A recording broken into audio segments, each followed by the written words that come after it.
How to rotate a video in Alight Motion. So hello guys, welcome back to my YouTube channel. In this quick tutorial I'll be showing you how you can easily rotate a particular video in Alight Motion.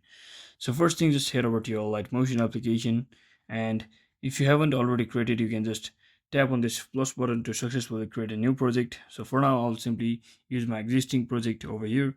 Now to, let's say I want to rotate this particular video. As you can see, it's on vertical, but I want this video to be horizontal. So what I'll be doing is I'll just tap on that particular video or video section which I want to rotate, and just tap on this option that is move and transform.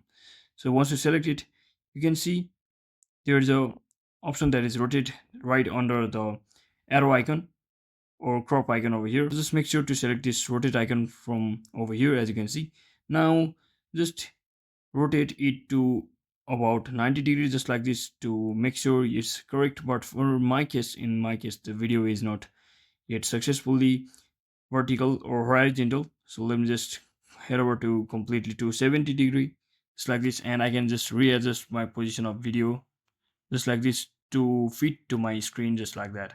So that's it for today guys. Thanks for watching. Don't forget to like and subscribe. See you on the next one.